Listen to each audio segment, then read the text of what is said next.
السلام علیکم ورحمۃ اللہ وبرکاتہ۔ ناظرین کرام، یہ آپ دیکھ رہے ہیں جبل احد، جس کے بارے میں نبی کریم صلی اللہ علیہ وسلم نے فرمایا کہ احد جبل یحبنا ونحبه۔ جبل احد وہ پہاڑ ہے جس سے ہم محبت کرتے ہیں اور یہ ہم سے محبت کرتا ہے۔ اس کی خاصیت کیا ہے؟ یہ جنت کے پہاڑوں میں سے ایک پہاڑ ہے۔ ایک بار نبی کریم صلی اللہ علیہ وسلم اس پر ٹھہرے ہوئے تھے اور آپ کی معیت میں ابو بکر رضی اللہ عنہ اور عمر رضی اللہ عنہ اور عثمان رضی اللہ عنہ تھے۔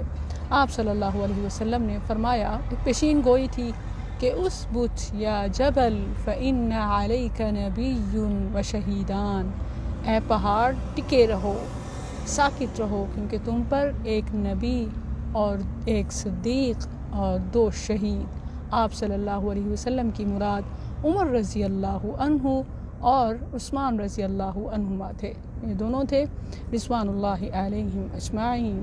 تو یہ وہ پہاڑ ہے جبل احد جو نبی صلی اللہ علیہ وسلم سے محبت کرتا تھا اور آپ اس سے محبت کرتے تھے، اور یہ جنت کے پہاڑوں میں سے ایک پہاڑ ہے۔